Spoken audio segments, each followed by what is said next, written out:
Alhamdulillah, alhamdulillahilladzi ja'ala hadzal yawm min asyrafil ayyam wa amarna fihi bi kathrati sholati wassalam ala khairil anam. Ashhadu an la ilaha illallah wahdahu la syarika lah wa ashhadu anna sayyidana Muhammadan abduhu wa rasuluhu la nabiyya ba'dah. Allahumma salli wa sallim wa barik ala sayyidina wa nabiyyina wa maulana Muhammadin wa ala alihi wa sahbihi ajma'in. Amma ba'du fa ya ibadallah, usikum wa nafsi bi taqwallahi ta'ala wa ta'atihi la'allakum tuflihun. Qala Allah ta'ala fi kitabihil karim, a'udzu billahi minasy syaithanir rajim. Ya ayyuhalladzina amanu taqullaha haqqa tuqatih wa la tamutunna illa wa antum muslimun. Shadaqallahul azim. Ma'asyiral muslimin, hamba-hamba Allah, jamaah salat Jum'ah rahimakumullah. Selaku khatib al-faqir yang berdiri di atas mimbar ini, tidak lupa untuk berwasiat yang ditujukan kepada diri pribadi terutama, kemudian kepada kita semua, untuk bersama-sama kita berusaha dan berupaya meningkatkan kualitas iman dan takwa kita kepada Allah. Karena dengan iman dan takwa, insya Allah kita akan dapat menggapai petunjuk Allah serta dapat berjalan di bawah bimbingan dan arahannya. Saudara-saudara kaum muslimin, dalam kesempatan Jumat singkat kali ini saya akan menyampaikan sebuah tema Isra dan Mi'raj dan ujian hidup. Saudara-saudara kaum muslimin, sebagaimana kita ketahui bahwa sejak 14 abad yang lalu telah terjadi sebuah peristiwa yang sangat-sangat fenomenal, yaitu Isra Mi'rajnya Nabi kita Muhammad sallallahu alaihi wasallam. Puncak perjalanan seorang hamba menuju Sang Pencipta, atau perjalanan dari bumi yang rendah menuju langit yang luas, tinggi dan sejati. Saya katakan langit yang luas, tinggi dan sejati karena memang Allah berfirman dalam surat Az-Zariyat 47, was-samaa'a banainaha bi'aidin wa inna lamusi'un. Dan kami bangun langit dengan kekuasaan kami dan kami meluaskannya. Sementara di surat An-Nazi'at ayat 28 Allah berfirman, rafa'a samkaha fasawwaha. Dialah Allah yang telah meninggikan langit lalu menyempurnakannya. Ma'asyiral muslimin rahimakumullah. Sebelum peristiwa Isra Mi'raj dilakukan, terlebih dahulu Rasulullah SAW dibedah atau dibelah dada beliau, lalu hati beliau dibersihkan. Ini bukan berarti bahwa Rasulullah SAW hati beliau kotor atau memiliki penyakit hati. Tidak, saudara-saudara. Hati beliau dibersihkan untuk menghilangkan kesedihan dan kepedihan yang beliau alami sebelumnya. Seperti apa? Sedikitnya jumlah pengikut beliau, dakwah beliau selalu dihalang-halangi oleh kafir Quraisy Bahkan beliau dikejar-kejar dan diusir-usir. Pada saat yang sama, tempat berpegang putus, tempat berpijak runtuh, yaitu wafatnya paman beliau yang bernama Abu Thalib, yang selalu melindungi beliau, dan wafat pula istri beliau yang bernama Siti Khadijah radhiyallahu anha, yang sangat-sangat mencintai beliau. Pun ketika beliau berada di Taif, masyarakat Taif melempari batu kepada beliau, saudara-saudara. Sedih dan pedih rasanya hati ini, dan itulah yang disebut dengan Amul Huzn, tahun kesedihan dan kepedihan. Saudara-saudara, kita pun barangkali pernah merasakan kepedihan, kesedihan, ujian hidup yang kita alami ketika kita menjalani hidup di dunia ini. Namun yakinlah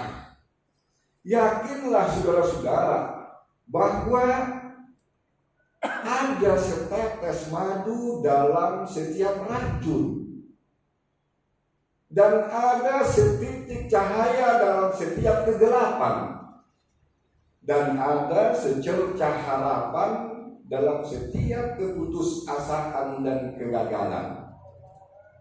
La taqnatu min rahmatillah. Janganlah kalian berputus asa atas rahmat Allah. Dengan semangat inilah, ditambah dengan hati Rasulullah SAW yang selalu terkoneksi kuat dengan Allah Subhanahu wa Ta'ala, telah menghantarkan beliau hingga sampai kepada langit yang luas, tinggi dan sejati. Saudara-saudara kaum muslimin, sulit kita membayangkan serta menjangkau seperti apa langit yang luas, tinggi dan sejati. Saudara-saudara, disadari atau tidak disadari, diakui atau tidak diakui, karena selama ini aktivitas kita di dunia ini hanya berlandaskan bumi dan untuk kepentingan bumi. Padahal yang namanya melangitkan diri itu jauh lebih penting sebagai tindak lanjut, sebagai follow up daripada kebumian kita. Oleh karena itu, bertemunya Rasulullah SAW, berjumpanya beliau dengan Allah Subhanahu wa Ta'ala, yang disebut dengan langit sejati, sekaligus untuk menerima perintah salat 5 waktu itu untuk kepentingan bumi dan untuk kepentingan kita semua, sebagai isyarat bahwa aktivitas apapun yang kita lakukan di dunia ini haruslah berlandaskan karena Allah Subhanahu wa Ta'ala dan dalam rangka menggapai ridha Allah Subhanahu wa Ta'ala. Bukankah setiap hari kita selalu berikrar, inna salati wa nusuki wa mahyaya wa mamati lillahi rabbil alamin. Sesungguhnya salatku, nusukku, hidupku dan matiku tiada lain hanyalah dipersembahkan untuk Allah Subhanahu wa Ta'ala. Bahkan saudara-saudara, jauh sebelumnya, ketika kita berada di alam antah berantah, di alam ruh, kita sudah mengikat perjanjian dengan Allah. Ketika Allah mengatakan, alastu bi rabbikum, bukankah aku ini adalah Tuhan kalian? Qalu bala. Manusia semua itu menjawab, iya benar, bala, engkau adalah Tuhanku. Dan ketika kami nanti hidup di dunia, akan kami jadikan engkau sebagai orientasi hidup, tujuan hidup kita. Masyaallah muslimin rahimakumullah, pencapaian apapun, kesuksesan apapun yang kita dapatkan selama kita hidup di dunia ini, tanpa adanya ridha Allah, maka tidak akan berarti apa-apa. Ridha Allah itulah yang paling penting. Kalau Allah sudah ridha kepada kita, maka kepentingan bumi akan terbawa dengan sendirinya. Masyaallah muslimin rahimakumullah, ujian yang dialami manusia ketika dia masih hidup, apakah pandemi yang saat ini kita hadapi, atau kekurangan harta, penyakit yang kita derita, atau meninggalnya orang-orang yang telah kita cintai, dan bentuk-bentuk yang lainnya, hanyalah merupakan dinamika kehidupan. Hati tetaplah hati, sedangkan ujian yang menimpa kita hanyalah debu yang melapisi hati. Ketika hati kita selalu terkontak berkesinambungan dengan Allah dalam suatu situasi apapun, baik suka maupun duka, insya Allah akan berakhir dengan happy ending. Sebagaimana happy endingnya Rasulullah SAW ketika beliau mi'raj dan berjumpa dengan sang pencipta dan pemilik alam semesta. Mudah-mudahan segala amal ibadah, baik ibadah mahdoh maupun ibadah sosial yang kita lakukan selama ini, diridhai oleh Allah Subhanahu wa Ta'ala, dan Allah merahmati, memberkahi kita semuanya. Amin ya rabbal alamin. Wa qur rabbighfir warham wa anta khairur rahimin. Allahumma salli ala sayyidina Muhammad wa ala ali sayyidina Muhammad.